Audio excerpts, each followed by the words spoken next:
Sandri, que vai estar aí coordenando os trabalhos, e nós vamos seguir aqui ajudando, selecionando as perguntas. A Patrícia vai falar um pouco da dinâmica, nós da Projeto vamos apoiar aqui, anotando as perguntas, selecionando para o final. Então, um bom trabalho a todos, desejo um ótimo evento, e mais uma vez obrigado, especialmente ao Fábio e à Patrícia, por todo o apoio nesse evento de hoje. Patrícia, tudo contigo. Boa noite a todos.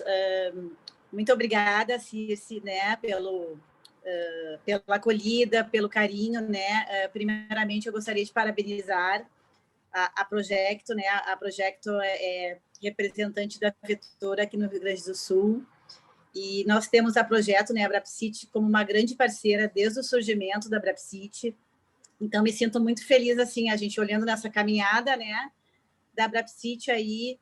5 anos se passaram e a gente seguindo na luta e juntos, né? Porque eu digo em todo momento que quando nós somos convidados, ou nós que atuamos nessa área do trânsito, é muito bom poder falar, né, sobre a psicologia do trânsito, pensar na psicologia do trânsito e esse olhar científico, né, sobre a psicologia do trânsito. Então, gratidão mesmo, né, a Projeto pela oportunidade de estar aqui. Eu sou a Patrícia Sandri, né, a presidente da Associação Brasileira de Psicologia de Tráfego. Serei hoje a mediadora desta webinar. Vou, né, apresentar agora o nosso ilustre convidado, psicólogo Fábio de Cristo, né, que vai nos falar um pouquinho aí sobre algumas questões que eu vou falar para vocês, os tópicos que nós faremos, mas eu vou falar um pouquinho do currículo, né, do Fábio de Cristo, o que ele faz. Então, o Fábio, né, é psicólogo, doutor em Psicologia Social do Trabalho e das Organizações, é professor da Universidade Federal do Rio Grande do Norte, já participou como conselheiro do Conselho Federal de Psicologia, é diretor científico da Brapsit RN, criador do Portal do Trânsito. Então, o currículo do autor de vários livros, né, na psicologia do trânsito, e hoje, especificamente, o que ele vai lançar aqui, que é a Psicologia do Trânsito e Transporte, Manual do Especialista. Então, o Fábio, né, tem um vasto currículo assim, admirável, a caminhada dele na área do trânsito também, a contribuição é incansável. E o Fábio hoje, né, vai estar conosco conversando sobre a psicologia do trânsito. Nós dividimos, né, a fala do Fábio em 3 momentos, em 3 tópicos. Então, eu vou, né, chamando ele a cada tópico, a gente vai fazendo uma conversa bem tranquila, né, Fábio? No final, nós vamos ter algumas perguntas, né, que ao longo do evento vocês podem ir fazendo, que daí, né, as meninas da Projeto vão organizando e nos passando. Não são muitas, né, vamos selecionar algumas, mas procurar responder algumas. Então, o nosso primeiro, e no finalzinho também, né, eu vou atualizar vocês um pouquinho sobre a questão atual da alteração do Código de Trânsito Brasileiro, onde a Brapsit vem fazendo algumas ações nesta luta. Então, Fábio, seja bem-vindo, né, à nossa webinar. Muito bom estar contigo aqui. E o primeiro tópico, então, que o Fábio vai começar agora seria a apresentação do livro Psicologia do Trânsito e Transporte, Manual do Especialista. Seja bem-vindo, Fábio. Boa noite, gente. Que alegria estar aqui compartilhando um pouco sobre esse tema tão relevante para a sociedade e pessoalmente para mim também. Eu agradeço a Projeto, né, pela organização desse evento, em apoiar esse lançamento, e agradeço toda a equipe também, dos bastidores, que a gente sabe que para que um evento seja organizado tem uma porção de gente envolvida, e agradecer também a Patrícia por também participar desse momento em que a gente vai conversar sobre o livro por ela mencionado, dentre outros tópicos. Então, eu vou começar esse webinar, né? O primeiro tópico, eu vou falar um pouco sobre o livro. Né? Fábio, vou te interromper um minuto, só para pedir fechamentos de microfones. Público, por favor, para que não haja interrupções do professor Fábio, eu peço que todos fechem seus microfones. A gente fica com microfonia e interrupções aqui. Tá? Então, peço a todos, por favor, mantenham microfones fechados. Obrigada, Fábio, desculpa. Sem problemas. Então, no primeiro momento, né, o primeiro tópico é falar um pouco sobre esse livro, né, que fiquei muito feliz de organizar, né, com a participação de vários colegas, né, da área. E, então, posteriormente, eu vou falar sobre o trabalho do psicólogo do trânsito e transporte, né, tentando apresentar um modelo de trabalho que dê conta dessa realidade bastante dinâmica que nós estamos enfrentando e enfrentaremos, né? E finalizaremos abordando sobre aspectos da avaliação psicológica. Então, o primeiro aspecto, vamos ao primeiro deles, né?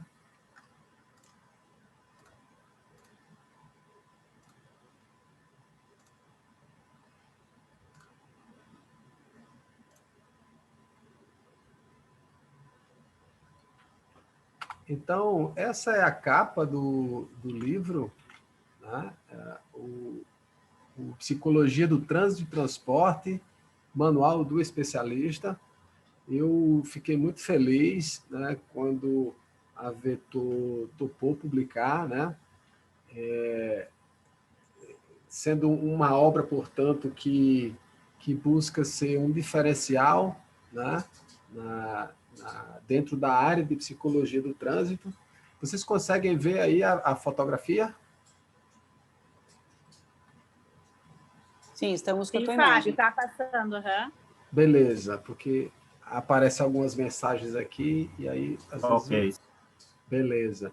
Então, esse livro, né, houve um empenho bastante grande da editora em transformar em um material, né, de alta qualidade, né? Então, percebo aí pela capa bastante atual, né, que você consegue, então, dar um certo destaque às diversas problemáticas, né, que envolvem o comportamento no trânsito. Então, a gente queria dar uma ideia de que falar de trânsito não é só falar de carro, de rua, né, de motorista, mas de várias formas de se transportar, de vários tipos de deslocamento, e que a psicologia, portanto, está relacionada a essas diversas formas de deslocamento, né? Então, a ideia desse manual, ela já começa a ser expressa, então, na capa, né? É um livro de capa dura, um livro de quase 500 páginas, né? Que demorou quase 5 anos para ser, então, publicado. Foram quase 5 anos de muito trabalho, né? Então, eu vou voltar aqui para a tela, né? E ele está aqui do lado.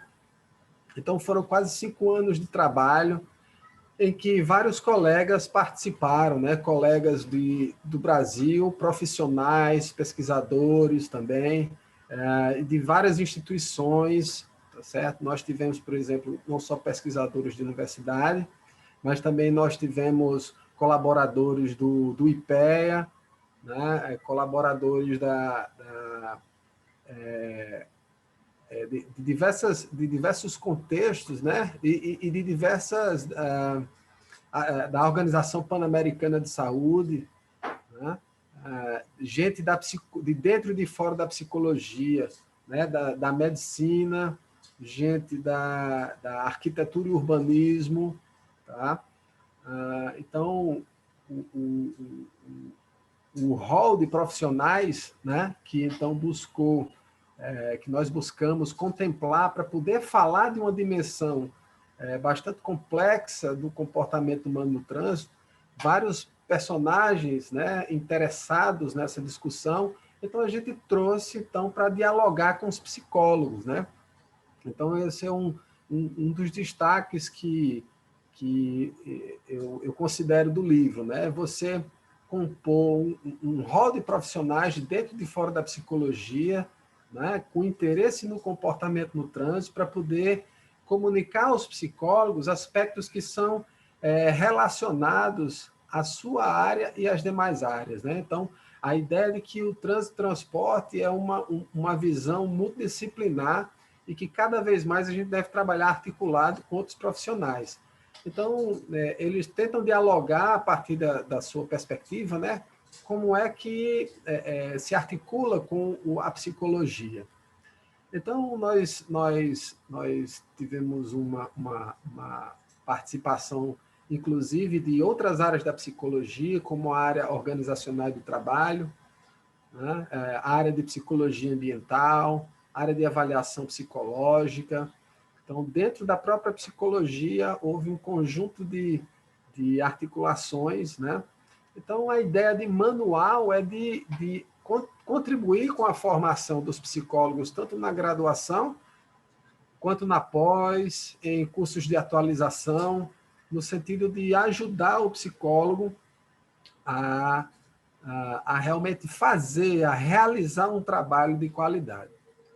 Então, é um livro que aborda diversos fazeres do psicólogo do trânsito e transporte, não só avaliação psicológica. Então, muito se perguntam sobre a expansão da área, sobre a necessidade de expansão, né, o que se pode fazer, é uma pergunta recorrente que eu escuto, e nesse livro essa é uma das perguntas que a gente responde, né, com a obra.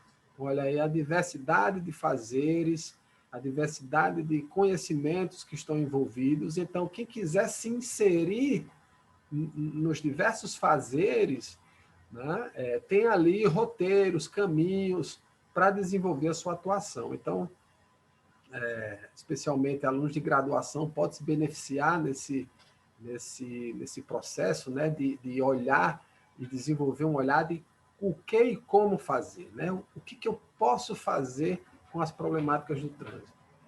Então, o livro ele tenta tocar em vários tópicos, né, com variados colegas de dentro e de fora da psicologia. E aí, então, eu vou mostrar para vocês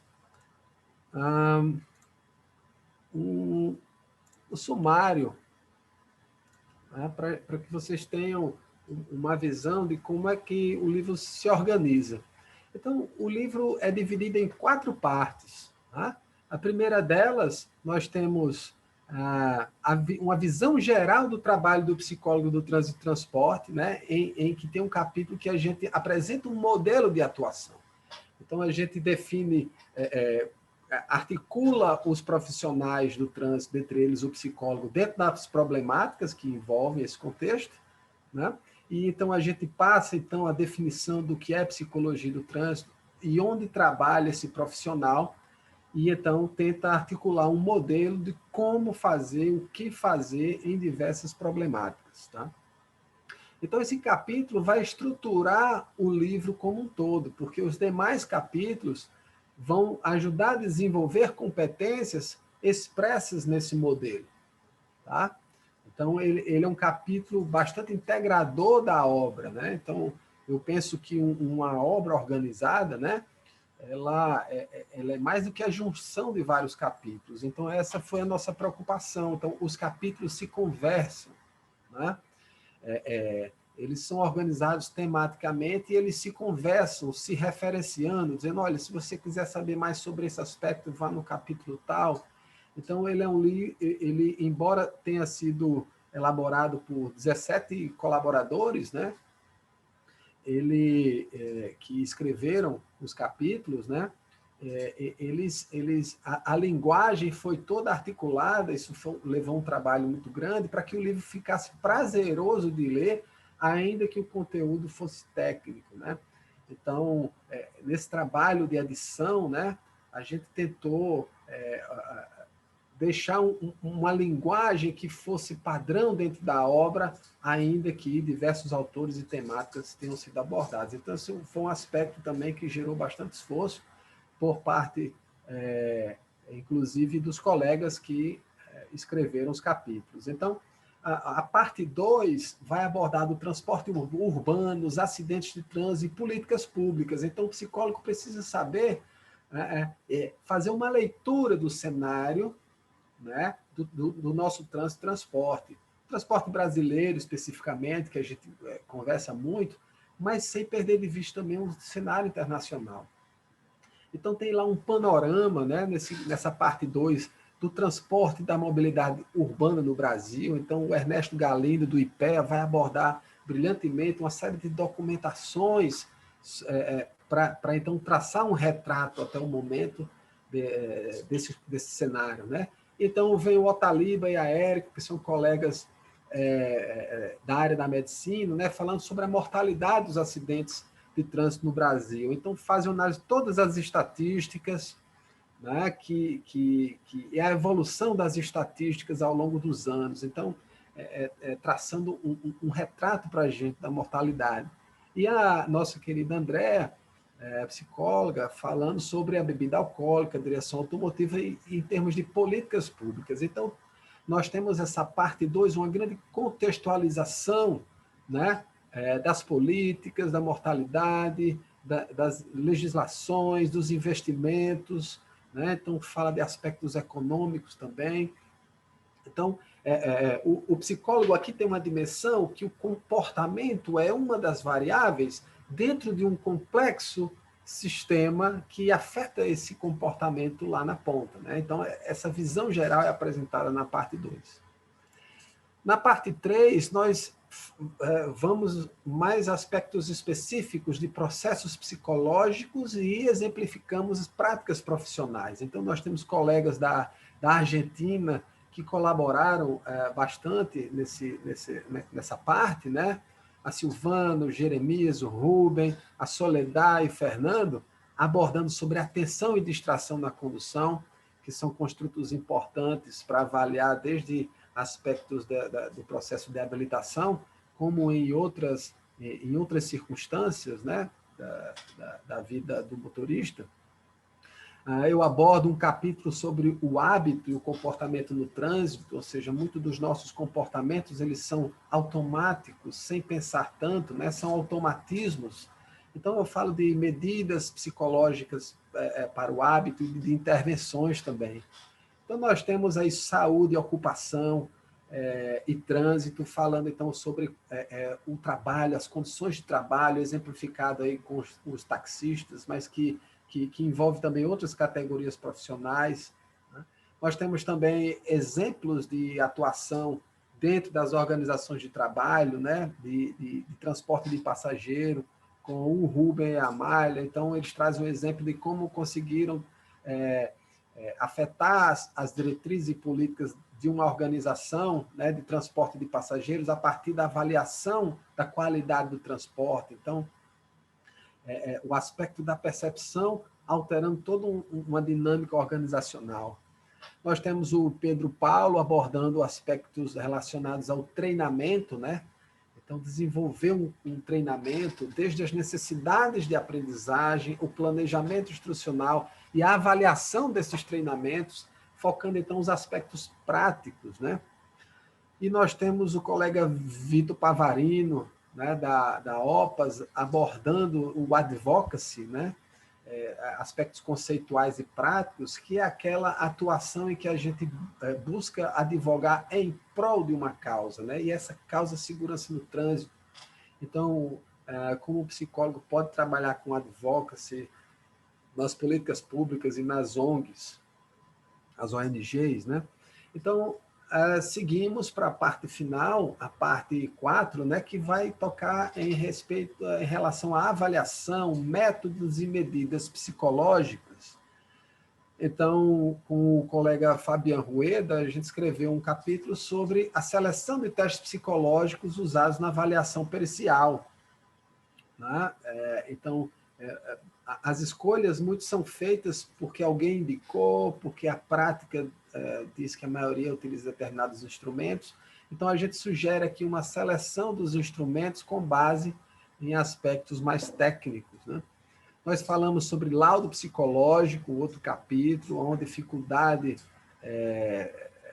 para muitos colegas na elaboração desses documentos, né? E aí a gente entra em métodos de pesquisa em psicologia do trânsito, abordando os principais métodos pelo professor Gunther. São aspectos relacionados aos principais métodos utilizados na área. A Ingrid, o professor Gunther e o Brian Porter, que é uma grande referência, a Ingrid e o professor, grandes referências nacionais, e o Brian Porter, uma grande referência internacional, também nesse trabalho de adaptar medidas psicológicas de outros contextos para utilizar no contexto brasileiro, né? Então, medidas que envolvem adaptação, tradução, né? E, finalmente, como elaborar um relato de pesquisa. Então, estimular o psicólogo na produção do conhecimento, nas suas monografias, na graduação, seus trabalhos de pós, de mestrado, doutorado. Então, aqui visa, então, pelo que a gente percebe, né, busca articular uma série de tópicos do que a gente espera do psicólogo do trânsito, ou seja, a gente espera que esse profissional ele seja capaz de identificar problemas, né, e ir atrás de soluções e avaliar essas intervenções, né? Então, nesse sentido, a gente precisa desenvolver essas competências, né, para que a gente, então, tenha mais autonomia e que a gente possa, então, ir atrás de quem tiver interesse, por exemplo, em consultorias, né, tem a possibilidade, então, de apresentar os seus serviços, de identificar as problemáticas daquela organização, né? Os psicólogos que fazem avaliação psicológica de motoristas têm aí também elementos de reflexão do cenário nacional, da seleção de instrumentos, da elaboração de documentos. Pesquisadores interessados em pesquisa têm aí os métodos, os construtos, né, e formas de relatar o seu processo investigativo. Então, a ideia da obra é tentar abarcar uma série de competências que são importantes para a autonomia e a credibilidade do psicólogo, para que ele consiga trabalhar independentemente de haver ou não a legislação, né? Então, que ele não dependa de legislação, mas dependa do seu conhecimento. Então, aqui, para aqueles interessados também em desenvolver maior autonomia, né? Desenvolver o seu próprio trabalho, independente de clínica, por exemplo, né? E nos diversos contextos das empresas de transporte coletivo, de passageiros, transporte de carga, órgãos e instituições públicas e privadas, né? Então, o livro teve essa ideia em termos de competências. E, para finalizar, então, esse tópico do livro, outros aspectos que eu ressaltaria, né, da obra, que a gente considera bastante ampla, né, é que, então, a ideia de psicologia de trânsito e transporte é dizer, olha, são diversas modalidades, né, e a gente precisa desenvolver um olhar sobre essas diversas formas de locomoção humana. Cada capítulo você tem indicações de leitura e explicações do porquê ler aquelas recomendações. Então, os autores tentam estimular leituras e explicam os fundamentos, as razões daquelas leituras. E também nós temos, ao final de cada capítulo, questões para discussão, para ajudar, então, o leitor a fixar o conteúdo ou ao professor ou instrutor a debater, a promover a aplicação daqueles conteúdos. Então, são questões que se voltam mais ao saber fazer, né? Então, ou seja, desenvolver uma ação, uma atividade prática a partir do que foi lido naquele capítulo. Os capítulos, pelos colegas da Espanha, eles foram traduzidos para o português, né? Então, fazendo com que a obra fique acessível para as pessoas que não têm o domínio do idioma, né, de outro idioma, o espanhol, por exemplo, né? Então, as figuras são coloridas, uma obra bastante atrativa, muitos diagramas, né? Então, a gente tentou fazer uma obra que fosse de fácil compreensão, fosse prazerosa a leitura, né? Então, acredito que ficou um trabalho muito bom da editora e de todos os colegas envolvidos. Eu agradeço bastante a todos os colaboradores, os autores e coautores dessa obra por acreditarem no trabalho, né? E a editora, a Vetor, por ter investido na qualidade da obra. Você tem ali a qualidade do papel, desde a qualidade do papel, a tradução. Então, a parte gráfica eu fiquei bastante feliz com isso. Então, essa é o primeiro tópico, né, em relação, então, ao lançamento do livro. Então, olha, está muito bom, adquiram, viu? E divulguem, tá certo? E a ideia é que a gente possa atualizar esse material, né? Esse livro seja atualizado de tempos em tempos, dando conta, né, das diversas mudanças. Então, Patrícia, está tudo certo aí? Tudo certo, agora consegui vir para o meu computador aqui, deu tudo certo. Fábio, ouvindo falar, né, desse livro, assim, a gente fica muito instigado, assim, né? Eu acho que é uma obra valiosa, muito atrativa, e é o que a psicologia do trânsito, né, precisa. Essa integração, entre essa multidisciplinariedade entre os profissionais, essa troca, né? Eu acho que foi, assim, muito bem pensado, muito bem elaborado.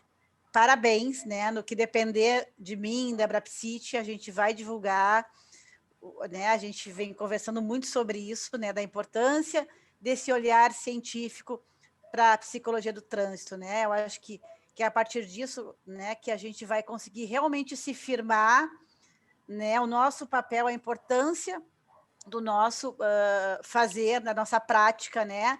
É claro que são vários capítulos assim, mas a questão da credibilidade, né, da escolha dos materiais, o quanto avaliar de uma forma correta, né, o que está avaliando, né, o que se escolhe. Eu acho que a gente poder estar se atualizando é sempre fundamental. Então, com certeza, né, é um presente, um grande presente aí que nós, psicólogos do trânsito, estamos recebendo e vamos aproveitar, vamos, né, adquirir esse livro, sim. Aproveitando, né, então, eu gostaria de te perguntar que implicações, né, a partir dessa apresentação do teu livro aí, desse sumário, do teu segundo tópico, que seria o modelo de atuação em psicologia do trânsito e do transporte, né, que tu vais trazer um pouquinho assim, no contexto da pandemia e pós, o cenário da mobilidade, né, o trabalho do psicólogo, modelo, o que tu, né, tu traria implicações neste contexto aí, neste segundo tópico? Muito obrigado. Obrigado pelas palavras, né, a respeito da obra. Eu espero que, de fato, tenha, assim, seja bastante útil para as pessoas. Em relação ao segundo tópico, então, portanto, o modelo de atuação em psicologia do trânsito, no livro, logo naquele capítulo inicial, né, em que a gente que vai estruturar o livro, em que os outros capítulos vão ajudar a desenvolver competências do modelo que a gente apresenta no primeiro capítulo, né? Então, um capítulo integrador. Então, a gente tenta... vai beber na literatura, a psicologia social, por exemplo, psicologia ambiental, nas diversas áreas, então, para tentar adaptar um modelo, tá certo? Para que auxilie o psicólogo a desenvolver o seu trabalho, certo? Então, a ideia é que o modelo não é que é de inspirar, é de instigar, é de sugerir, e em vez de dizer assim, ó, tem que fazer as coisas desse jeito. Mas é uma proposta, então, uma ideia. Então, um modelo, ou seja, uma proposta de trabalho, né, que leve em conta a dinâmica do contexto que a gente vive, né? Então, o livro ele foi publicado antes da pandemia, né? Ninguém imaginava essa mudança toda na nossa forma de viver, de nos relacionarmos, né? Mudanças dentro de casa, no trabalho, né, nos nossos deslocamentos, no lazer. Então, a pandemia afeta toda a nossa dinâmica que a gente tinha nessas diversas esferas, né? Mas, analisando o modelo, ele se ajusta, né, a essa dinâmica, né? Então, a ideia é que a gente possa, então, fazer uma leitura das problemáticas do trânsito e transporte, né? Às vezes, estudantes ou profissionais me perguntam, né? Mas que atividade a gente pode desenvolver no trânsito, né? Então, isso sugere que a gente precisa, então, primeiramente, desenvolver uma leitura crítica do que acontece no nosso cenário de trânsito e transporte, né? Esse é um primeiro aspecto. A gente precisa olhar para a rua, olhar para as pessoas se deslocando, olhar para as calçadas, olhar a forma que elas se deslocam, as problemáticas que engendram a partir desse deslocamento, que nem sempre são satisfatórias, são felizes, são harmoniosas, né? Muitos problemas surgem, apesar dos pontos positivos que a mobilidade e o trânsito nos trazem, né? Então, esse cenário da pandemia, ele vai afetar a nossa prática, né? E a gente tem buscado mapear um pouco isso, né?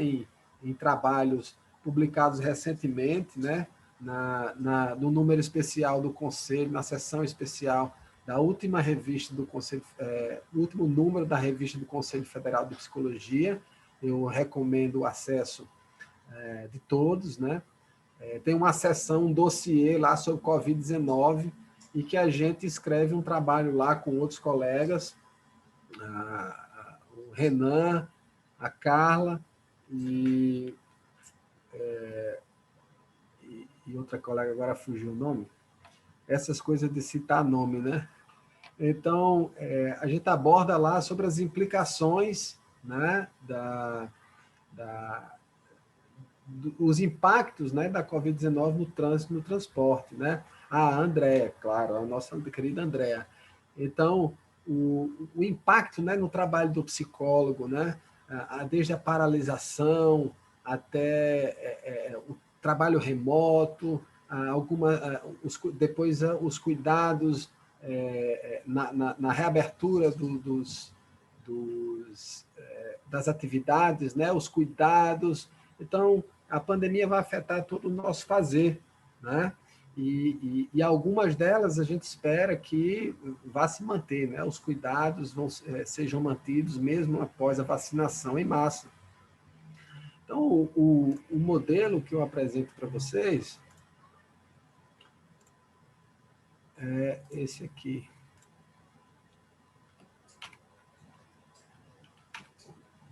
Então, o modelo ele é essa figura, né?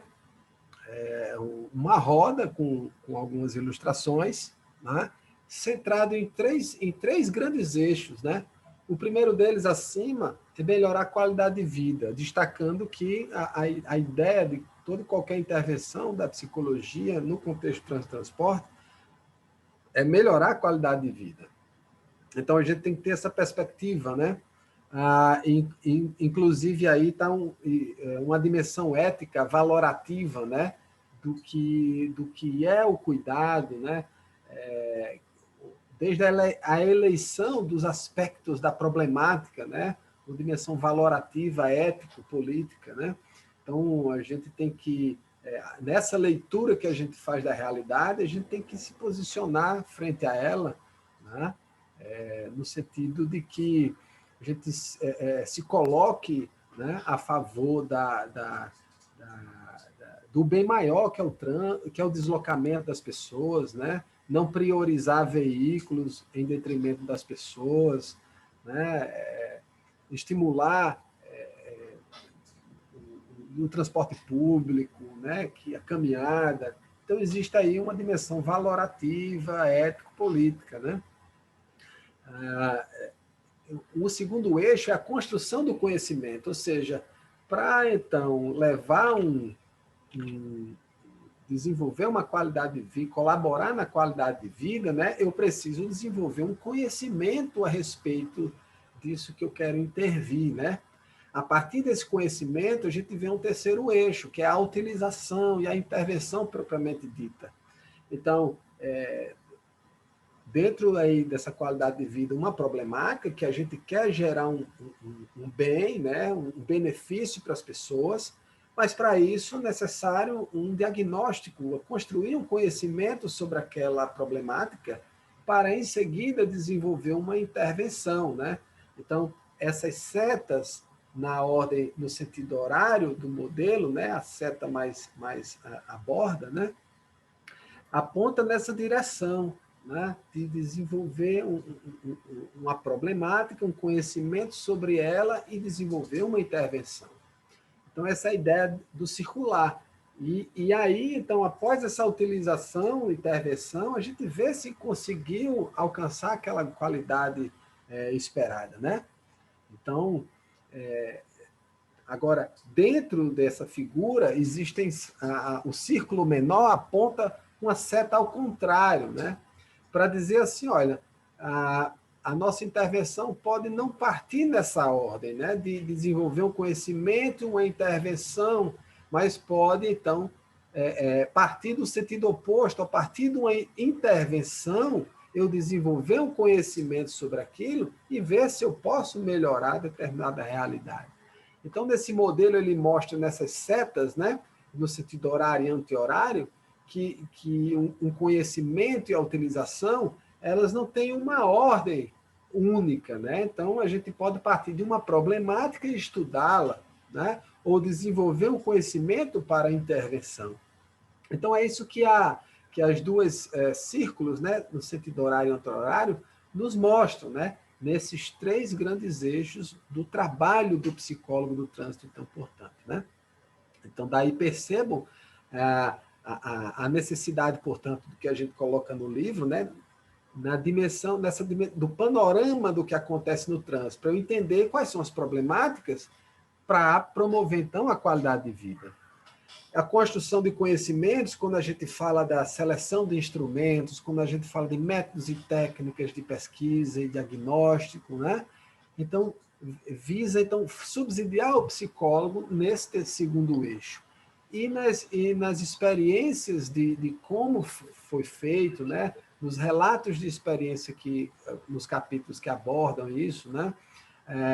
Na parte de treinamento, né? Avaliação de treinamento, a gente está, então, na dimensão da intervenção, da utilização, né? E da avaliação dessa prática. Então, os capítulos, eles buscam aí, auxiliar no desenvolvimento desses três conjuntos nessa estrutura do modelo, né? Que estão relacionados a habilidades, né? E aí, dentro dos círculos, você tem essas áreazinhas listradas que a gente chama eles de conectores, né? Se nos círculos a gente tem como se fosse uma lente, né? Que a gente vai ajustando o melhor foco, né? O processo de construção de conhecimento e de intervenção é isso, né? É você desenvolver uma ideia e ir ajustando aquela realidade. É necessário, portanto, essa leitura da realidade e adaptação, né? Esses conectores, eles vão como canos, né, que a gente conecta um ao outro, né? Então, esses três núcleos, eles são conectados por essas áreas listradas, que são os conectores. Então, nós temos 6 conectores que são descritos no capítulo, no primeiro capítulo do livro. Então, nós temos como é que a gente define, então, a problemática, né? Essa dimensão valorativa, ético-política, ela é estabelecida, ela é discutida lá. Qual o método que eu vou escolher para abordar essa problemática, né? Então, a ideia dos capítulos que falam sobre isso no livro dizem respeito, então, a como eu posso fazer uma leitura, uma aproximação a essa problemática. Então, esses conectores, né, fazem a integração entre essa qualidade de vida almejada com a construção do conhecimento que eu espero fazer. Isso se dá, portanto, ao definir um problema e escolher um método para abordá-lo. Então, a gente parte para a conexão dos 2 eixos seguintes, que é a construção do conhecimento e a utilização e intervenção. E aí, os conectores que a gente destaca são esses dois aí. Então, a partir de um diagnóstico dessa problemática, que a gente chama de sistema particular, ou seja, desse universo que está sendo pesquisado, né? Objeto de um diagnóstico, uma instituição, por exemplo, trabalhador, por exemplo, motoristas de ônibus, quando a empresa relata alguma dificuldade, né? Então, nós temos aí uma dimensão de diagnóstico, né? E o segundo conector é a definição do papel, ou seja, diante desse diagnóstico, diante dessas informações que agora eu tenho e não tinha, qual vai ser o meu papel, né? O que eu vou fazer frente a essas informações? Então, existem várias formas de trabalhar, né? Desde aquelas mais que envolvem a participação, seja da empresa, dos diversos níveis da empresa, ou de uma comunidade, por exemplo, uma escola, né? Então, o meu papel ele vai ser mais colaborativo, né, de integrar os diversos atores, ou ele vai ser mais técnico no sentido de a partir dos dados que foi coletado, vai ser proposta uma intervenção que os membros daquela comunidade ou organização deverão adotar, né? Então, você tem níveis de envolvimento daquelas pessoas naquela comunidade que variam, né, que podem variar. Então, esses papéis, essas nuances, esses distintos papéis são, então, abordados nesta sessão aí sobre a definição dos papéis. Então, com esse diagnóstico e o que eu vou fazer, né, eu conecto, então, a construção do conhecimento com a aplicação, a utilização e a intervenção dessas informações. E aí a gente parte para os últimos dois conectores, que é a partir da utilização e intervenção, será que eu consegui alcançar a qualidade de vida almejada, esperada, né, dentro daquela problemática que foi eleita? Então, nós temos mais dois conectores, que é a avaliação e a interpretação.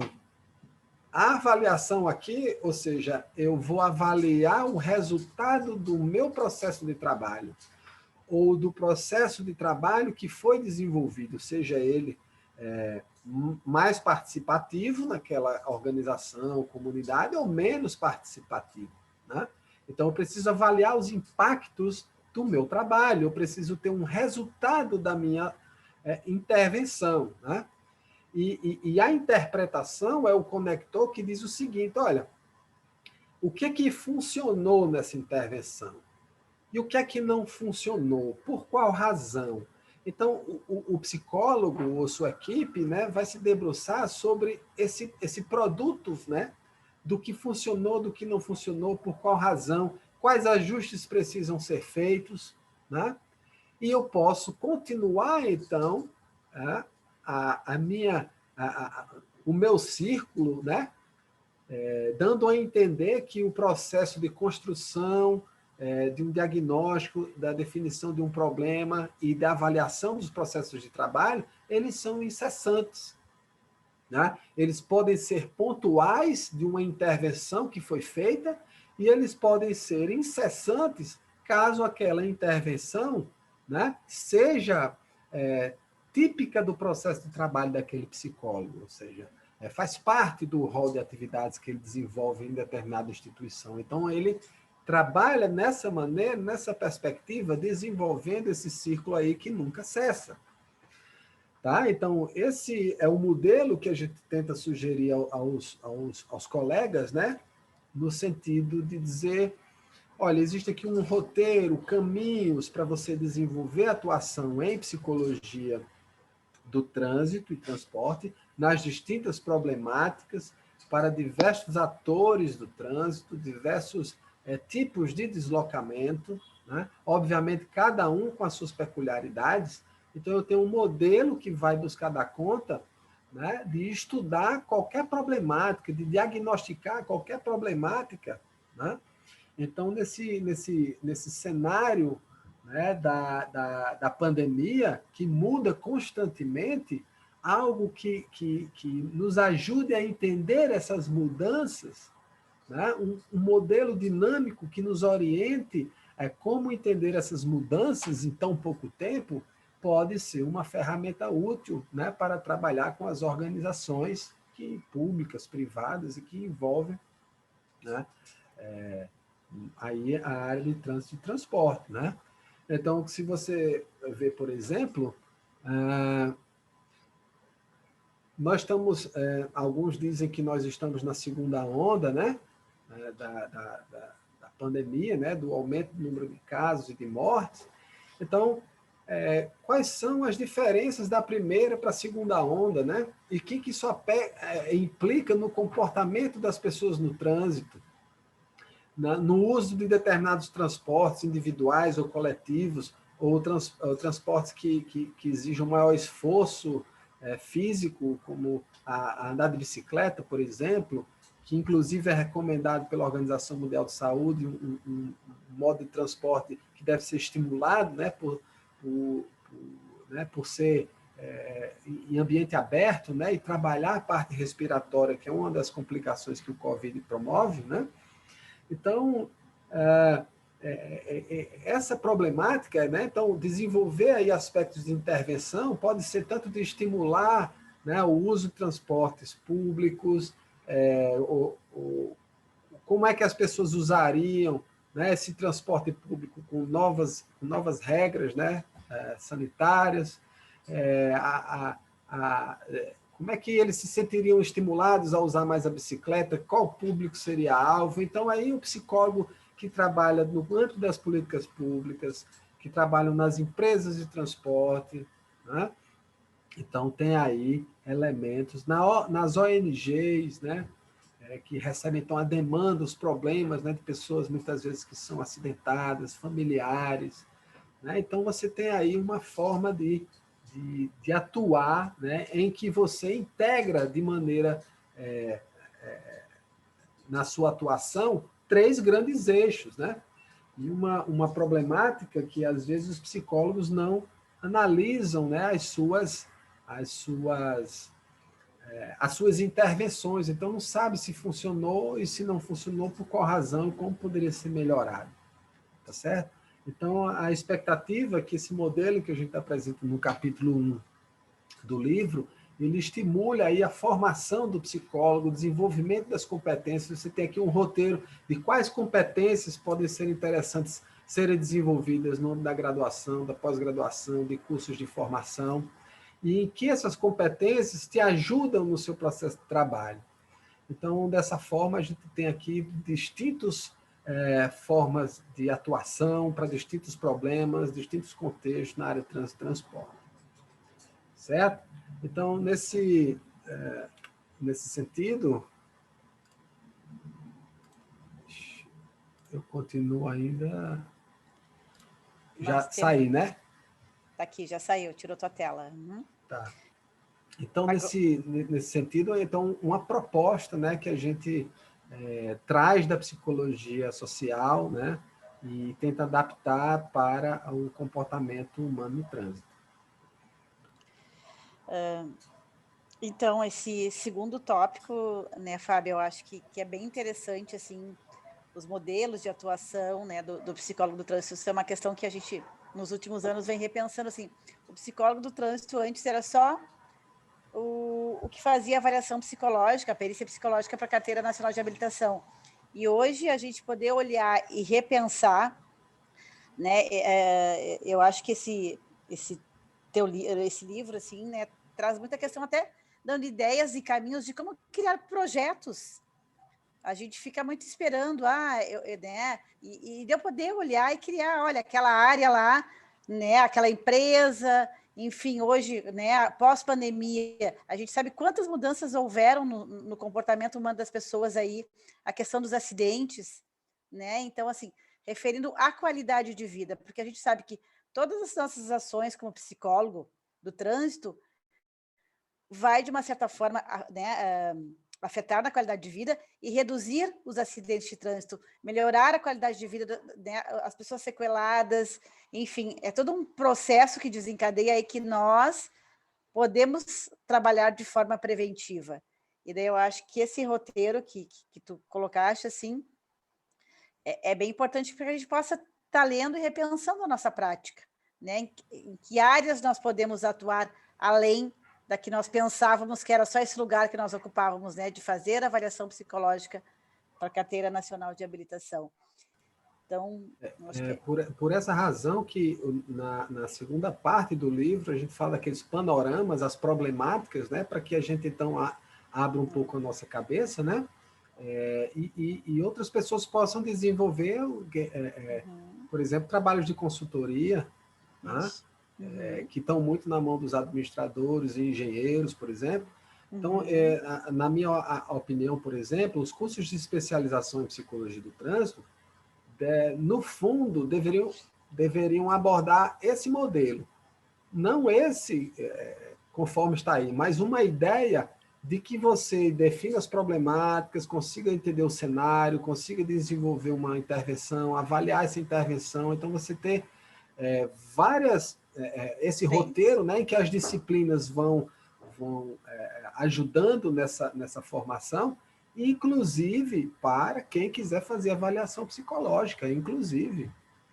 Né? Eu até vou mais longe, assim, né? O tráfego que envolve o aéreo, o marítimo, o terrestre. Eu digo que a gente tem um grande leque de oportunidades. Nós não temos braços ainda, mas, assim, o aéreo, o marítimo, até para a região de vocês, aí a gente sabe os grandes acidentes que acontecem, né, na questão marítima, e que o psicólogo também pode atuar, né, nessas áreas. Então, acho que é bem isso.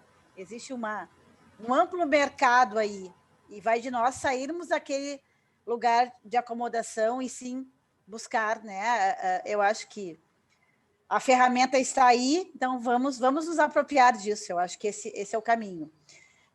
Seguindo o nosso tempo aqui, tá, Fábio? Então, nós vamos partir agora para o teu terceiro tópico, né? O terceiro tópico que tu vais falar sobre a avaliação psicológica no contexto do trânsito, né? A avaliação no processo de habilitação e as outras finalidades, os critérios, né, na qualidade, na seleção das escolhas, os instrumentos, a validade, a precisão, né, tendo uma maior credibilidade, e o modelo destinar. E no momento, né, eu vou trazer um pouquinho, atualizando o pessoal sobre a questão das alterações do CTB aí, finalizando, e após nós vamos para as perguntas. Então, te passo a palavra para seguires no tópico 3. Ok, muito obrigado. Então, passamos ao nosso último tópico da avaliação psicológica no contexto do trânsito, tema que também é tratado no livro. Né? A ideia é de buscar abordar diversos fazeres, né, do psicólogo do trânsito, incluindo a avaliação psicológica no contexto do trânsito. Então, eu começo esse tópico com essa palavra, avaliação psicológica no contexto do trânsito. Né? Ou seja, no contexto do trânsito, ele é mais amplo do que a avaliação psicológica no processo de habilitação de condutores. Tá? Então, eu começo chamando a atenção para essa diferenciação, né? Do que é mais amplo para o que é mais específico, para que a gente não pense que, na verdade, é tentar desconstruir que quando se pensa em avaliação psicológica, no contexto do trânsito, se pensa especificamente, ou seja, seria igual a dizer avaliação de motoristas, tá certo? E eu quero desvincular isso agora. Então, a avaliação psicológica no contexto do trânsito, dentro desse contexto, existe a problemática da habilitação de condutores. Então, nesse especificamente, nessa tarefa, né, existe um processo de trabalho do psicólogo, mas existem outros processos de trabalho do psicólogo que envolvem avaliação psicológica e não são necessariamente normatizados por Conselho Nacional do Trânsito, né? E isso quer dizer que qualquer psicólogo que se sinta apto, né, por meio de uma especialização ou da sua experiência prática, atuar em avaliação psicológica no contexto de trânsito desde que não seja a avaliação de motoristas, que aí, então, precisa da especialização em psicologia do trânsito, né? Bom que se diga isso, né? Então, um profissional que vai ter toda uma formação, né, para fazer esse trabalho. Então, a importância dessa formação específica para esse trabalho. E tem também os psicólogos que trabalham com avaliação psicológica, que podem colaborar, independentemente de ter essa especialidade, né, mas que podem contribuir para outras finalidades, o que eu chamo aqui de um outro caminho, de outras finalidades, e eu explico, compartilho um pouco essa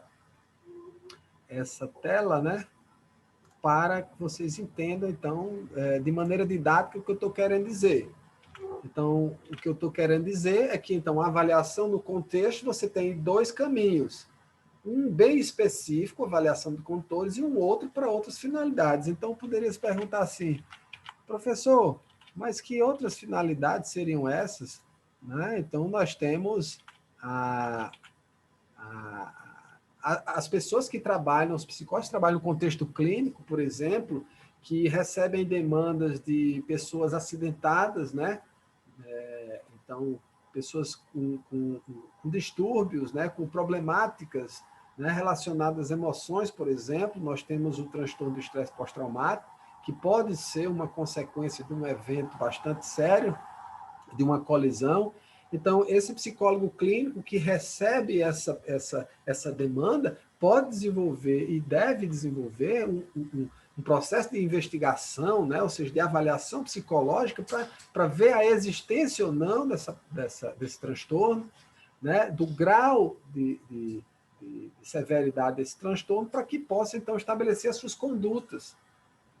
Então, perceba que nesse exemplo que eu estou dando, a gente remete àquele modelo que eu acabei de apresentar, ou seja, o psicólogo clínico está ali, né, disposto a ajudar, a promover a qualidade de vida, né, então, uma problemática específica, né, de uma pessoa que traz essa demanda por um acidente. Então, o psicólogo vai delimitando exatamente qual é a problemática, desenvolvendo um conhecimento sobre essa problemática e desenvolvendo uma intervenção, né? Ou encaminhando para uma intervenção, e posteriormente fazendo esse acompanhamento, né? Se a pessoa está evoluindo. Então, uma intervenção que poderia ser uma psicoterapia, né? Que então colaborasse juntamente com outros profissionais, né, de outras áreas que possam dar o devido suporte àquela pessoa. Então, você estaria, veja, dentro da avaliação psicológica, para outras finalidades, se aproximando desse modelo que eu falava há pouco, né? Então, a avaliação psicológica para a gestão de pessoas, né, avaliando a qualidade de vida de funcionários, por exemplo, motoristas, cobradores, de outros profissionais ali envolvidos, né? A consultoria, então, desenvolver processos de consultoria e utilizar-se da avaliação psicológica para ter informações sobre indivíduos, né? Sobre grupos, ou sobre comportamento institucional em relação a determinada problemática, né? Então, eu acho que existe os psicólogos muitas vezes não pensam na avaliação psicológica para essas outras finalidades que eu agrupei aí e cito alguns exemplos. Então, existe a avaliação psicológica, que é um outro aspecto mais específico, né, na avaliação de condutores. E um aspecto que a gente precisa, eu ressalto aqui nessa fala, que a gente precisa destacar, né, dessa avaliação, entrando aqui especificamente, acreditando que seja a maioria das pessoas que talvez envolvidas nessa atividade aqui nos assistindo, que, do ponto de vista nacional, quase 80% trabalha desenvolvendo essa atividade, né? Então, um dos elementos que eu trago aqui para a nossa conversa é a importância de você entender, né, o que acontece, né, em termos de processos psicológicos e comportamentais do motorista, para que você possa avaliar esses processos. Então, existem psicólogos e pessoas que não são da área, os leigos também, que não entendem o porquê de serem avaliados, de serem utilizados testes específicos, né, para tal, e a importância de que todas as dimensões, os construtos, né, que envolvem o comportamento no trânsito sejam investigados, e de forma bem feita, né? Desde a aplicação, a análise, correção e as conclusões, se o candidato está apto ou inapto temporário, do ponto de vista psicológico. Então, é importante de você saber utilizar as suas técnicas, né?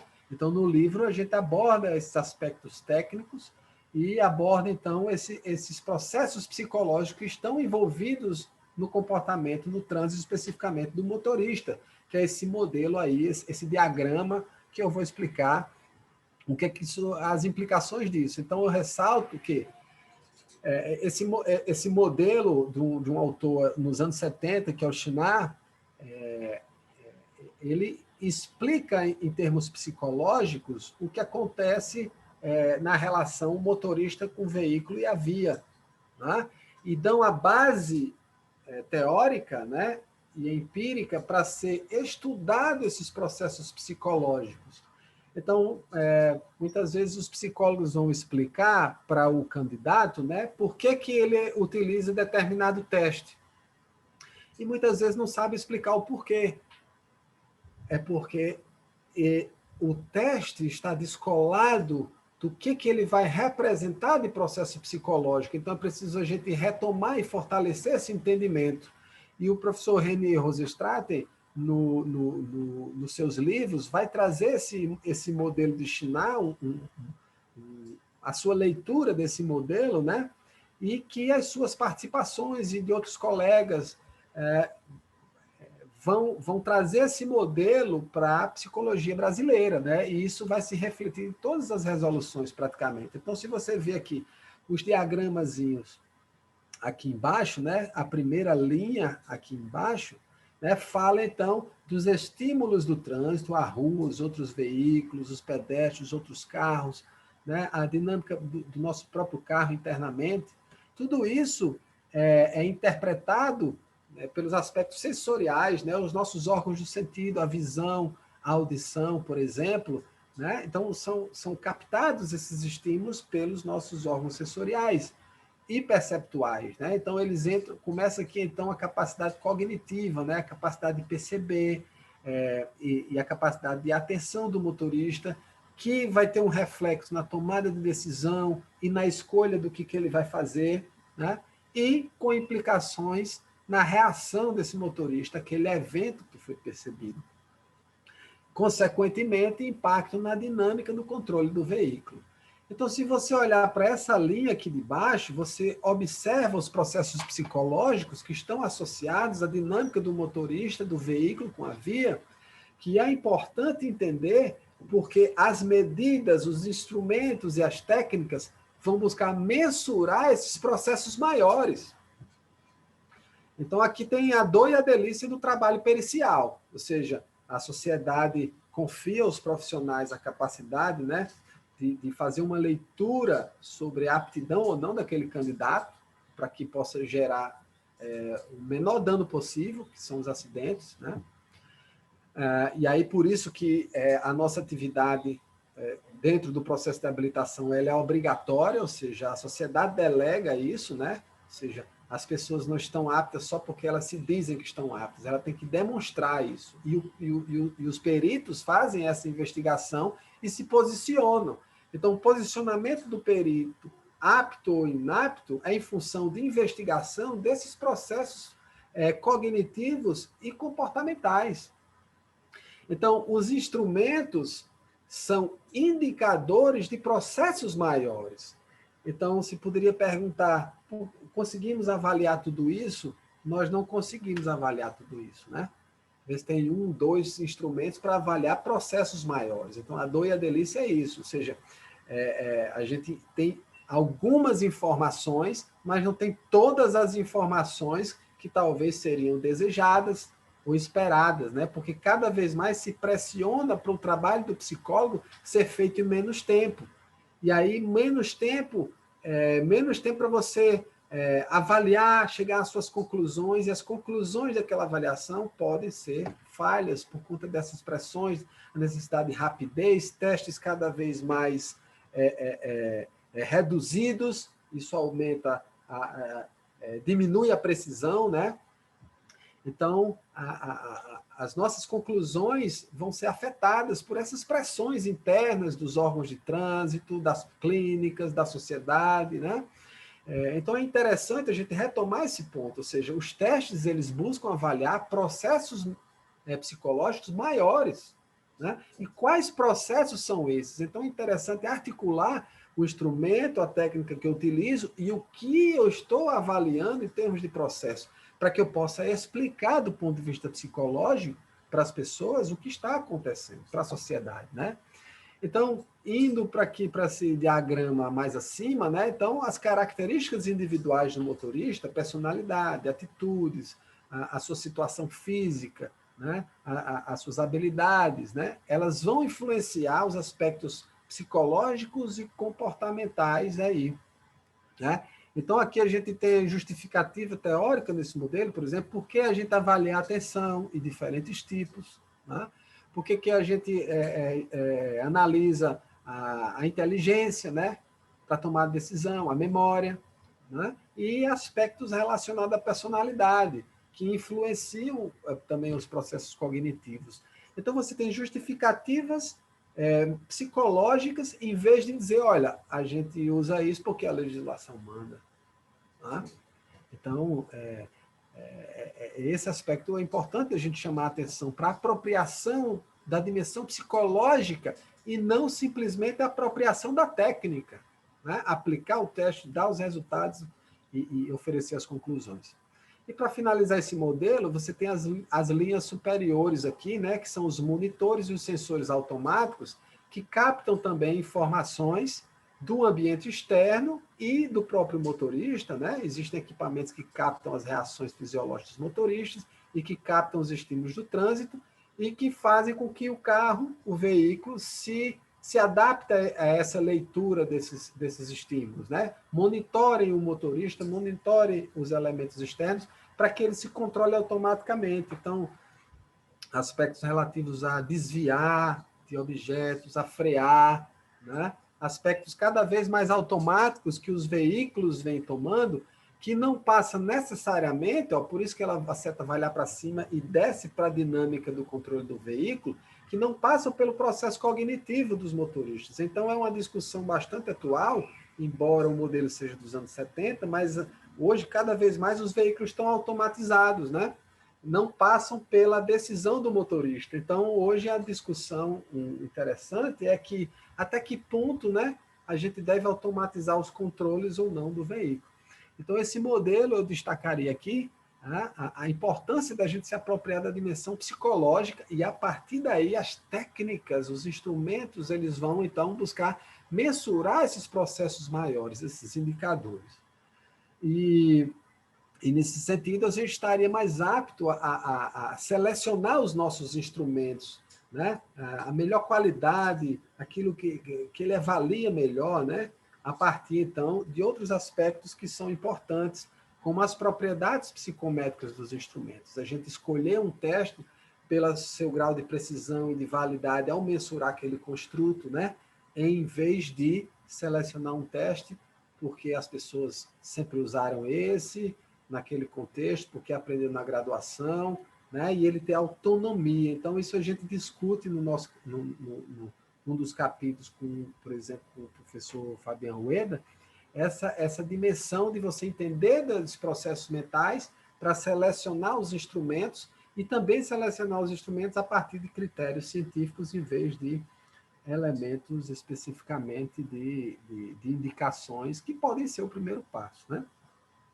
Essa é uma atividade bastante regulamentada, né? O que é bom e ruim ao mesmo tempo. É bom porque estabelece, né? Legitima, né? Porém, tem o reverso, né? Às vezes pode engessar demais a atividade. E para falar um pouco sobre isso, eu convido a Patrícia, né, que tem informações bastante atualizadas que podem dizer respeito a essa atualização em termos das normativas. Ô, Patrícia, fique à vontade de colaborar nessa nossa conversa. Então,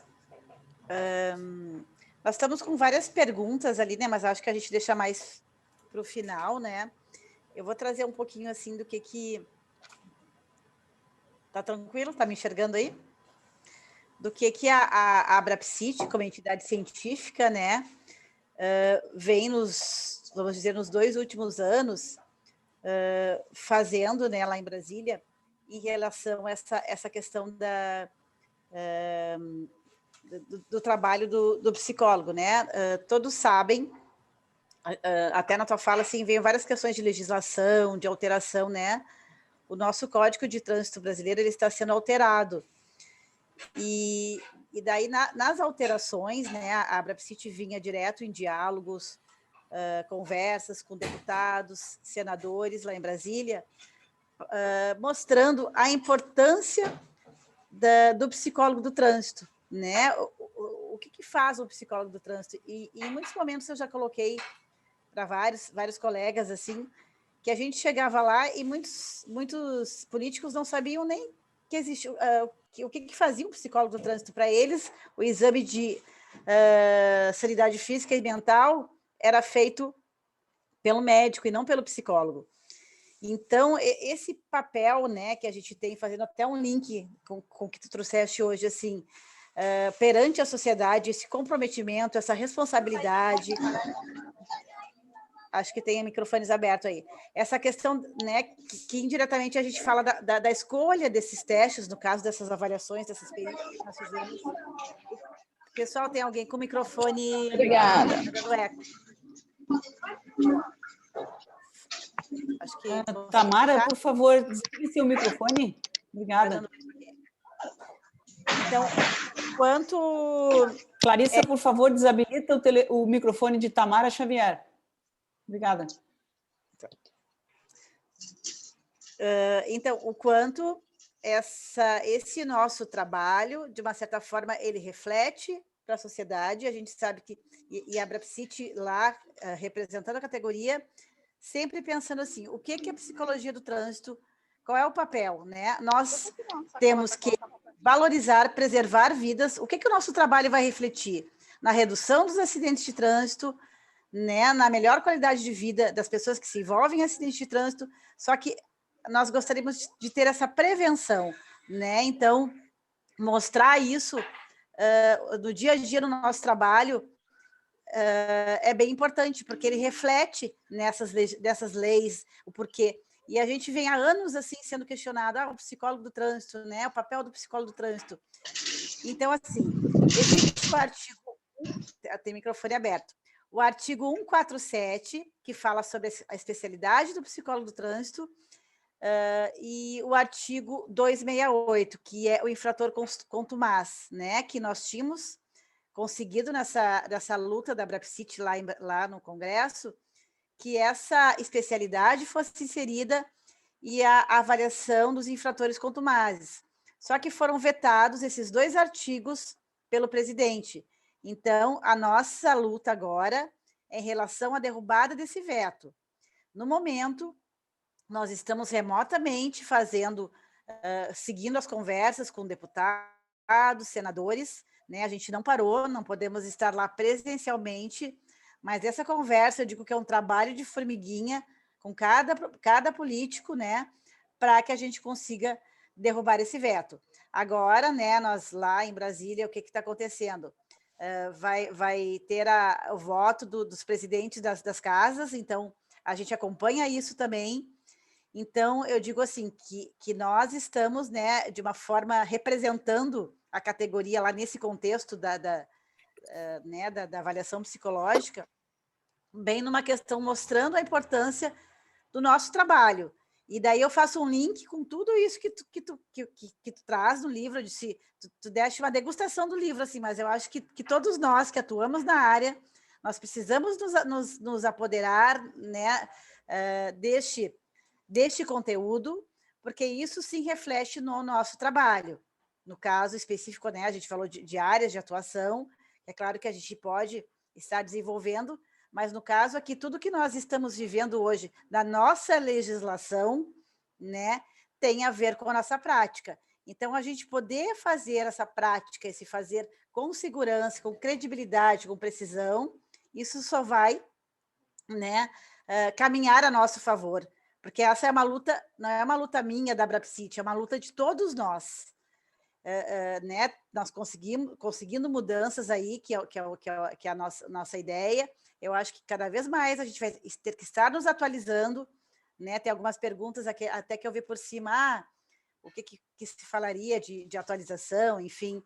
Mas eu acho que é o nosso, né, a nossa missão também como profissional é buscar fazer o nosso trabalho de forma correta, buscar, né, essas questões que o Fábio trouxe aqui, né, de ampliar a nossa área, sim, e fazer o nosso trabalho de forma precisa e com segurança também. Isso seria as questões de legislação que eu gostaria, né, de estar atualizando vocês em relação ao que está acontecendo. E eu acho que agora nós podemos passar para as perguntas, né, Fábio? É claro que nós não vamos poder fazer todas as perguntas. Deixa eu ver até aqui, então eu vou... o tempo já estourou, né? Então, assim, não vai dar todas as perguntas, mas eu vou trazer uma aqui, nós já passou das 8 horas. Uma pergunta que nós temos aqui, Fábio, importante a explicação, mas como poderíamos trabalhar com os motoristas que apresentam problemas identificados na avaliação psicológica, com o respaldo da legislação trânsito? Onde essas pessoas deveriam ser de fato encaminhadas e não ficar apenas restrito à inaptidão temporário por um período X?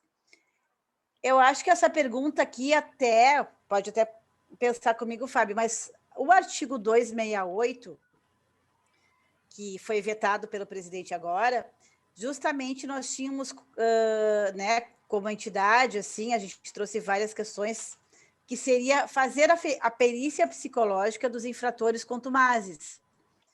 Talvez, né, os infratores contumazes hoje, eles não são avaliados. E aqui ela coloca, né, onde essas pessoas deveriam, de fato, ser encaminhadas e não ficar apenas restrito à inaptidão, ao inapto temporário. Eu acho que daí também vai de encontro com o que tu fala, ampliar a área, né, que a gente possa fazer encaminhamento para psicólogo clínico. Não sei como é que tu vê essa questão, Fábio. Então, eu acho que é uma cadeia de processos, né? E o processo de habilitação é um encadeamento de processos. Existem algumas previsões da continuidade desse processo quando a pessoa é apta, né? Então, aí ela passa para a etapa seguinte, que então seria a avaliação médica. Então, às vezes, nem o que é previsto em lei, pelas regulamentações, é seguido, ou seja, a avaliação psicológica é a porta de entrada, depois a avaliação médica. Né? Então, nesse sentido, quando apto, existe o fluxo. Quando é inapto, esses fluxos foram interrompidos, né? Eles não foram ainda regulamentados, né? Ou na prática profissional, independente da regulamentação, o psicólogo, quando faz suas conclusões, ele em geral, né, alguns não fazem recomendações caso ele tenha sido inapto ou inapto temporário, ou seja, se o profissional fez avaliação psicológica, ele deve ter condições de informar alguns encaminhamentos, algumas sugestões, de orientar aquele candidato que foi apto ou que foi inapto, né? Então, a gente para, né, nesse fluxo aí, a gente para, e às vezes fica no inapto e diz para o candidato voltar daqui a tantos dias, né? Como se só os dias fossem, às vezes, resolver algumas problemáticas, né? O que não é verdade. Então,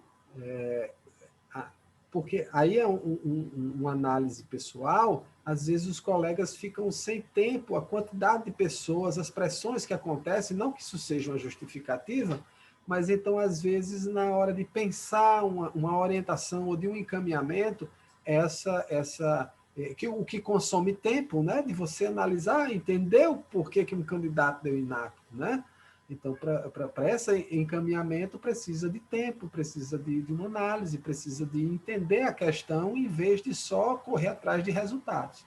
Então, em parte, precisa essa regulamentação de elementos que você colocou, e, em outra parte, os psicólogos também precisam se apropriar do resultado e o que ele pode apoiar aquele candidato em estabelecer redes, né? Ou seja, olha, eu sugiro que você procure determinado profissional para que possa lhe ajudar ou fazer uma investigação mais aprofundada, já que não é os propósitos dessa avaliação aqui. Sim. Eu acho que essa entrevista de devolução, ela é fundamental, né? Que para que ocorra, como tu colocasse, às vezes até pelo próprio tempo, pela pressão, talvez, assim, esse processo todo, daí esse candidato foi inapto temporário. Então, que ocorra, de fato, essa entrevista devolutiva e faça-se o encaminhamento necessário, né? Que talvez naquele momento aquele motorista não possa, mas quem sabe depois de um tratamento, eu acho que, como eu dissesse, esse processo, às vezes, ele vai até um tempo e para. Uma outra coisa que eu acho importante também, quando eles vão até a prova prática, né? Nós não temos um psicólogo lá na ponta também, né? Então, a gente acaba ficando da porta de entrada e não acompanha todo o processo adiante. Talvez isso seja algo que a gente possa estar repensando, revendo, né? Uma outra pergunta importante aqui, Fábio. Quais os riscos de não avaliar todos os construtos indicados? Quais os riscos para a prática profissional ao fazer a perícia que não contempla tudo o que é indicado na prática segura? Veja, antigamente, quando se começou a formular um processo de avaliação, na época chamado psicotécnico, né? Então, aí nos anos 50, eram a partir de 3 meses um processo de avaliação durava. Tá? Então, o que eu quero dizer isso era o quê? É que a ideia de tempo, ela muda. Né? Hoje em dia seria inconcebível 3 meses para você ter um resultado. Mas então, qual é a quantidade de tempo? Né? Então, essa é uma dimensão importante. Né? Em quanto tempo eu consigo ter uma resposta? Né? Então, atualmente, o tempo é cada vez mais escasso. Né? As pressões são muito grandes. E isso vai fazer o quê? Eu tenho diversas etapas para cumprir do processo de avaliação psicológica, que, então, por meio dessas pressões, ou até por vontade, muitas vezes, do colega psicólogo, ele vai comprimindo essas etapas, né? Para que seja mais rápido e consiga atender mais rapidamente a quantidade de pessoas. Né? Nesse cenário, ele vai tanto fazer as coisas mais depressa, portanto, maior propensa a erros, né? E também negligências. Né? Ou seja, para, então, dar conta de maior rapidez, eu posso excluir alguns dos elementos e eu tenho, então, a minha conclusão. Né? Apto, inapto temporário e inapto. Né? Então, a implicação é nas conclusões. Ou seja, primeiro você não está cumprindo a legislação, né? Que estabelece, então, os processos que devem ser avaliados, né? E você tem, então, impacto nas conclusões. Então, as conclusões que você está dando em inapto vai ser com base naquele tempo curto que você fez, com a quantidade de instrumentos que você fez, né? E, nesse caso, uma quantidade reduzida de elementos. Então, quanto menos informações, maior chance de erro nas conclusões. Maior chance de erro no processo de trabalho e nas conclusões. Então, a consequência é essa. Então, isso gera o quê? Perda de qualidade no processo de trabalho. Como consequência maior, você perde credibilidade da sociedade, que é uma parte, mas você pode estar considerando apto pessoas que seriam, se não tivesse erros no processo de trabalho, seriam inaptas. Então, você está colocando gente que, supostamente, do ponto de vista psicológico, foi inapto, seria, em tese, inapto, mas foi considerado inapto em função dos erros envolvidos no processo. E se essa pessoa que era para ser considerada inapta foi considerada apta, se envolve numa problemática de trânsito, né? Então, a ciência psicológica, no mínimo, perde credibilidade, no mínimo. Né? E as pessoas perdem as vidas e daí. Então, as implicações, né? As implicações sociais do uso desses instrumentos são muito fortes nas áreas periciais, não só de trânsito, mas nas áreas periciais em geral. Falo aí porte de armas, né? A cirurgia bariátrica, por exemplo. Então, esses processos de trabalho, a depender do contexto, eles têm mais ou menos pressão por tempo. E o psicólogo do trânsito, a pressão é muito grande para que no encontro você já chegue a uma conclusão, né, legitimada pelo seu processo avaliativo, pelas suas técnicas utilizadas. Então, tem essa implicação, os erros no processo e a ausência dos elementos que seriam componentes descritos em regulamentação para poder sustentar a sua conclusão. Fábio, vamos só atender a solicitação aqui das pessoas. A gente já passou um pouquinho do tempo, então acho que talvez a gente possa ver com a Patrícia umas 2 perguntas somente, né? E as pessoas estão perguntando pelo sorteio. Como a gente já realizou, quando vocês considerarem ok, a gente pode divulgar. E não sei o que vocês pensam de mais 2 ou 3 perguntas. Fica bem, Fábio? Por mim, vocês é quem manda. Para mim está tudo bem. Não, para nós também. A gente só está observando aqui porque as pessoas começaram a perguntar sobre o sorteio ficou para o final, então... Certo. Mas voltamos aí às perguntas e daqui a pouco vocês nos avisam. Então, obrigada. Eu faço mais 2 perguntinhas, então, aqui, tá? Aqui tem uma pergunta que é assim: nossa atuação é muito ampla e multidisciplinar, com foco nas políticas públicas. Na minha localidade, houve a municipalização de trânsito. Inserir neste contexto, contribuir significativamente para a qualidade de vida de todos que fazem parte do trânsito. Tá. Aqui ela está colocando, não chegou a ser uma pergunta. Fale um pouco sobre testes de inserção do psicólogo nesse contexto. Acho que isso foi mais ou menos o que tu trouxeste na tua fala, né, Fábio? Porque somente as condições psicológicas do condutor não são averiguadas quando ocorre um acidente. Bom, então, vou fazer comentários gerais sobre essas perguntas. Eu acho essa ideia de se inserir na discussão sobre municipalização muito interessante, porque então o psicólogo vai começar a participar dos conselhos, né? Dos conselhos que vão formular as políticas locais, né? Então, nós temos algumas participações que não remuneram, pelo menos diretamente, geram mais trabalho, participações em conselhos, por exemplo. Mas também são formas de você manter contatos com a esfera pública, com as esferas privadas, com uma série de pessoas, né? Que isso pode depois voltar como trabalho, né? Então, desenvolver um trabalho. Então, é uma forma de você colocar a sua competência, demonstrar a sua competência, né? A sua forma de trabalho, conhecer a categoria. Isso pode ser importante, né, para a categoria como um todo e gerar posteriormente outras formas de trabalho, né, para o profissional, para todos os que estão envolvidos ali. Então, além dos aprendizados que geram, da formação de redes de contato. Então, o psicólogo ele pode pensar de uma maneira mais ampla de uma contribuição social, né, mas que em algum momento, pela sua atuação, aquilo pode gerar, então, processos de trabalho, né? Processos de trabalho que visem manter o seu processo laboral.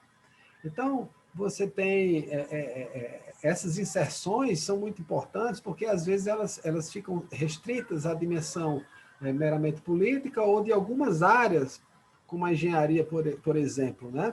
Então, a psicologia tem a sua contribuição. Então, a respeito disso, né? Esse pode ser um caminho, né? Então, é a atuação no nível institucional, né? Em relação aos testes psicológicos, né? Então, muito se preocupa no que usar, né? Qual teste usar e como se aplicar.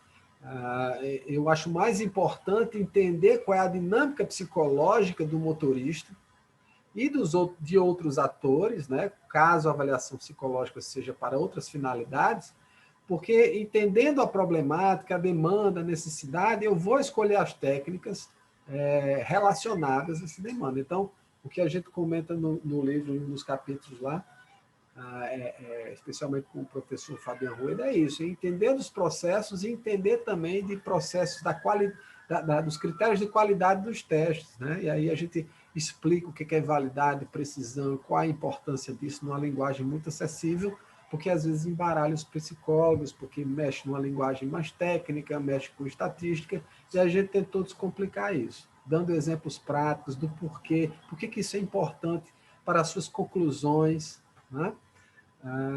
Então é isso. Tem uma... gostaria também de agradecer a presença, né? Muito feliz de ver o pessoal da Abrapsit aqui, de Pernambuco, Brasília, Rio Grande do Norte, Bahia. O pessoal se mobilizou aí, Rio Grande do Sul.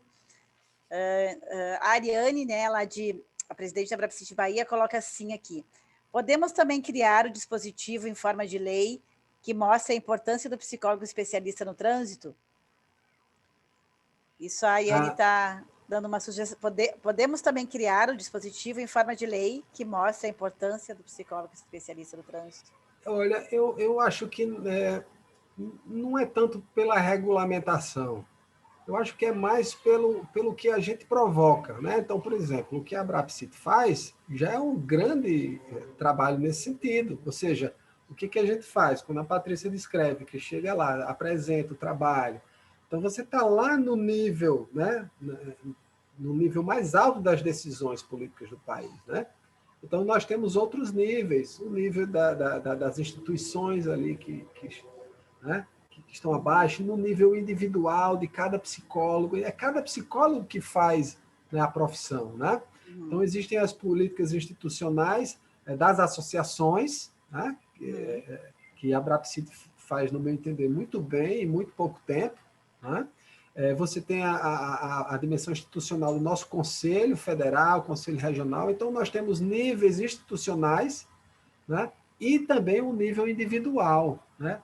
O nível do grupo, o grupo de psicólogos que você trabalha, e o nível individual de cada um. Então, é questão de a gente considerar essa dimensão importante. Então, por exemplo, aproveito aqui para divulgar o portal de psicologia do trânsito, né? Um portal que eu criei há quase 10 anos.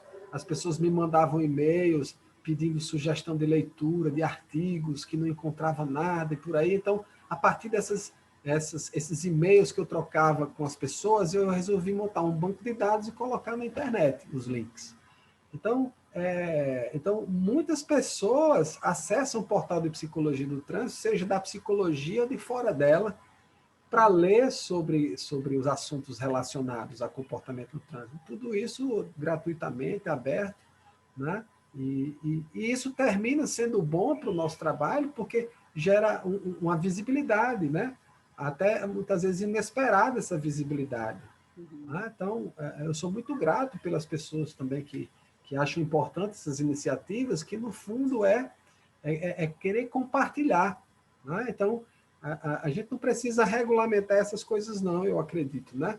A regulamentação é importante, né, para aqueles aspectos que são justos, né? Mas esse de divulgação, de ampliação, de comunicação, é por aí. Então, a gente está chegando, nosso horário está muito bom, né? Acho que foi assim, o pessoal elogiando aqui, excelente, ótima palestra. Quero agradecer Pernambuco, que está em peso aqui também. Eu vou esquecer de algum estado, né? Mas a Abrapsit hoje ela está presente em 14 estados. Eu estou vendo que tem pelo menos alguém de cada estado tem aqui, isso é muito importante. Agradecer mais uma vez a Projeto, né, pela criação deste evento. Fábio, assim, foi 10, né? A gente só estava vendo mensagens de parabéns, excelente. Eu acho que tu trouxeste, assim, né, um pouquinho, fica aquele gostinho de quero mais. E esses momentos são bem importantes, assim, a gente poder parar, refletir, pensar um pouquinho no nosso fazer, né? Ter esse contato com os colegas. Eu acho que isso é uma coisa muito boa, assim, que a gente conseguiu na área da psicologia do trânsito, né? A gente aqui no Rio Grande do Sul, tu aí em Natal, a gente, e a Juliana lá em Pernambuco, enfim, a gente foi conhecendo os colegas da área da psicologia do trânsito. Eu acho que isso foi uma coisa que a Brapsit trouxe para nós, né? E eu acho que isso foi um ganho muito grande, assim, a gente poder começar a conversar, a olhar para o nosso fazer e a repensar. Então, fica a minha gratidão aqui, né? A tua bela explanação, a Projeto, e eu passo a palavra, então, né, para ti, para finalizares aí, e depois as meninas da Projeto para fazer o sorteio, não sei como é que vai seguir, tá bom? Muito obrigada mesmo, eu fico à disposição. E a Brapsit está com vocês, nos sigam no Instagram, no Facebook, nosso site, para se associarem, enviem e-mail para brapsit.financeiro@gmail.com. Esperamos vocês, porque sozinho ninguém faz nada, né? Nós precisamos de vocês. Tá bem? Passo a palavra para ti, então, Fábio, para as últimas considerações. Eu agradeço também a Projeto, aí, em nome da CICE, extensivo aos demais, a Patrícia por esse momento, essa conversa, esse bate-bola, né? E com toda a participação também na dimensão da legislação. Eu fico muito feliz que o livro esteja se disseminando e as pessoas tenham dado bons feedbacks, né? E eu também quero agradecer a minha família, né? A minha esposa, Lília, meu filho Bento, e o meu segundo filho, Benício, o meu terceiro filho, que está na barriga da mamãe, Bernardo. Eu estou aqui em casa hoje sozinho para poder fazer essa live, então tem todo o staff familiar, a minha sogra que está dando apoio a todo mundo, né? Para poder fazer confortavelmente, sem a participação especial aqui das crianças nesse momento. Então, agradecer a minha família que sempre me apoiou. E nesses quase 5 anos de trabalho do livro, né? Foram aparecendo também as minhas produções. Os meus 2 filhos vieram nesse meio aí. Então, um momento muito produtivo. E também mandar um abraço para os meus colegas de trabalho, os meus alunos lá em Santa Cruz, né, a Faculdade de Ciências da Saúde do Trairi. Eu também quero finalizar mostrando aqui 3 recomendações de livro, e aí eu passo para a Cici. Gente, de livro não, na verdade, de bibliografia. Tá? Eu comentei aqui a respeito desse artigo, os impactos da Covid-19 na mobilidade, na acessibilidade, no trabalho do psicólogo do trânsito, né, com colegas aí maravilhosos, né, que escreveram um trabalho belíssimo, tá certo? Para estimular, para entender um pouco, né, o nosso trabalho, o impacto na acessibilidade, né, nas pessoas com deficiência física e na mobilidade. Então, eu recomendo que acessem a revista do Conselho Federal de Psicologia na última edição para essa leitura e essa recomendação. A segunda é um e-book da Sociedade Brasileira de Psicologia do Trabalho, disponível gratuitamente para download, né? Uma série de publicações sobre a Covid-19, e esse trabalho aí, o trabalho do psicólogo e as medidas de contenção da Covid-19, né, tem vários capítulos, dentre eles aí as contribuições da psicologia da gestão integral de riscos, desastres, esporte, trânsito e relações pessoa-ambiente no cenário de pandemia, com a participação, inclusive, da Juliana, da Brapsit, né, que, então, um trabalho aí integrador de várias áreas e para a gente entender também esse cenário no nosso trabalho. E, finalmente, as referências técnicas para atuação em políticas públicas, né, também gratuitamente, você vai no site do CREPOP, né, e então acessa. Eu agradeço, tá aí os contatos, acessem o portal de Psicologia do Trânsito, portal psitran.com.br, para acessar vários materiais gratuitamente, entrar no nosso grupo de discussão, né? E divulgue o nosso livro, se achar interessante. Pela atenção, muito obrigado e vamos ao sorteio da obra. É isso aí. Obrigada, então. Obrigada, Fábio, por toda a explanação hoje aqui, pelo papo legal com a gente. Obrigada, Patrícia, pela condução. Obrigada a todos que participaram aqui conosco. E o sorteio já foi feito. Quem vai receber o livro na sua casa é Lúcia Miranda e Juliana Guimarães. Por favor, meninas, coloquem aí seu nome aqui no chat para a Clarissa poder identificar vocês, localidade, e a gente vai estar enviando isso por correio depois. Se for aqui de Porto Alegre, do Rio Grande do Sul, quiser passar para nos visitar, vai ser um prazer. Tem uma que é de Pernambuco. É de Pernambuco. Então, a Juliana Guimarães é a diretora científica da Abrapcity. Então, que ótimo. Então, Juliana... Ela foi uma das grandes divulgadoras hoje desse evento, viu, Circe? Então, que legal. Então, fica aí a gratidão da Projeto. Adorei, Fábio. Que legal, Juliana. Agora a gente vai abrir as câmeras. Gostaria de convidar vocês para uma foto, é um evento online, mas acho que é importante esse registro e fica as portas da Projeto aberta.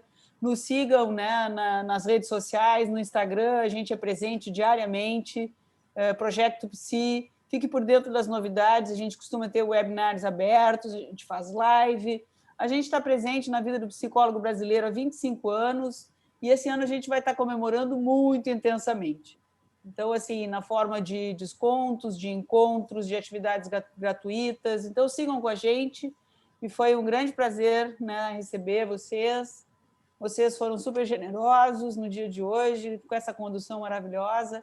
Então, abram suas telas aí, vamos fazer foto. Clarissa, por favor, venha a bordo aí para nos coordenar nas fotos do nosso evento aí. Então, eu estou abrindo aqui a câmera de vocês. Se vocês quiserem ir abrindo aqui embaixo também, podem ficar à vontade. Daqui a pouco vai aparecer o rosto de todo mundo. Aí é um pouco demoradinho, porque como tem bastante gente, né? Ele não abre todos juntos? Não, tem que ser um por um. Mas eu consigo abrir o meu, as pessoas conseguem também? Sim, tem. Agora as outras pessoas que aparecem aqui para mim, isso daí vocês conseguem abrir automático aqui embaixo no Zoom. Então, abro aí, pessoal, vamos fazer uma foto coletiva. Espero que esse seja um dos tantos encontros. A gente já promoveu outros encontros com a Psicologia do Trânsito, a avaliação psicológica. Nós somos a empresa que produz o Start Psi, o evento de inovação brasileiro, o Congresso Brasileiro de Avaliação Psicológica. A gente está presente aí na vida do psicólogo brasileiro nesses 25 anos, em todas as áreas da psicologia. Então, é um prazer estar recebendo a avaliação psicológica aqui hoje e também os peritos do trânsito. Conseguiram? Larissa vai fazer a nossa foto? Na verdade, tem uns aqui que ainda não abriram, mas, pessoal, esses aqui que não abriram ainda é no computador ou no celular de vocês. Os que eu consegui, eu abri. Agora tem uns aqui... E também não, abri a minha. Está dando que o apresentador interrompeu a abertura da câmera, a mensagem. Deve ter sido na hora do webinar que eu tirei a câmera. Deixa eu ver se eu consigo aqui, peraí. Eu vou dando, enquanto isso, vou dando um alô aqui para alguns conhecidas e conhecidos, né? Juliana, Edira, Pernambuco também. Um exemplo legal, hein, do que o pessoal faz, Edira. Edira, muito bom te ter aqui, Edira. Parabéns. Muito bom reencontrar vocês também, professor Fábio, aí do Rio Grande do Norte. E Patrícia, né, essa guerreira, Juliana, que inclusive é sortuda que ganhou o livro, e foi também quem me indicou o webinar. Alô, Zilei. E professor Fábio, né, que a gente nós que não tivemos a sorte de ganhar o livro, onde é que a gente adquire o livro? Acho que eu pelo menos não ouvi vocês dizerem isso. E minha câmera continua com problema. No site da Projeto, se vocês quiserem nos visitar, nós somos o distribuidor da Vetor Editora aqui no Rio Grande do Sul, a gente envia para todo o Brasil. A gente tem materiais online aí para vocês. Nós somos o hub de produção de conteúdo do EAD Nacional da Vetor, é todo feito no Rio Grande do Sul.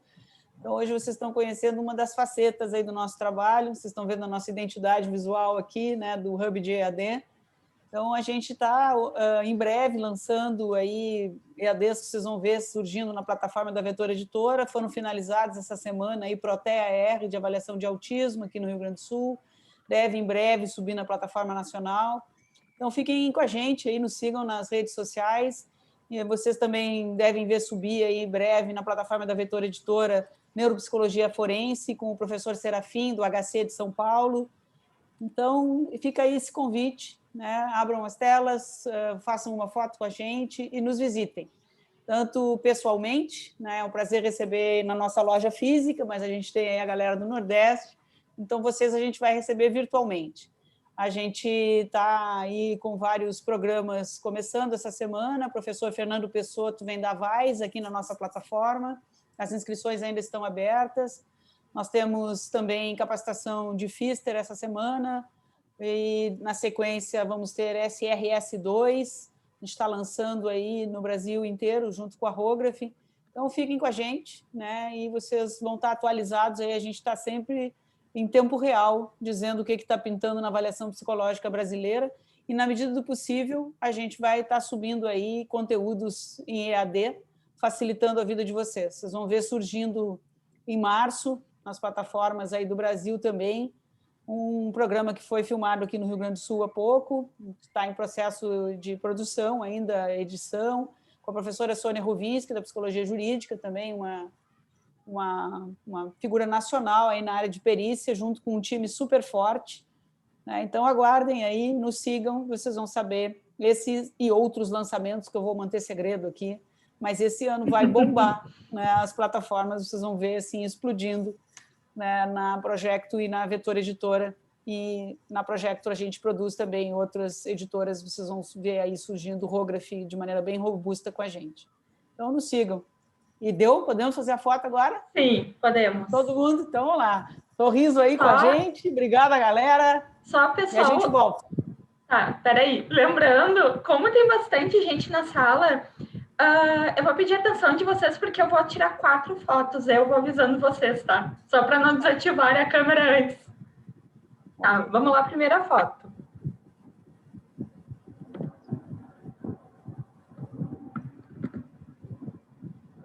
Peraí que tem mais uma.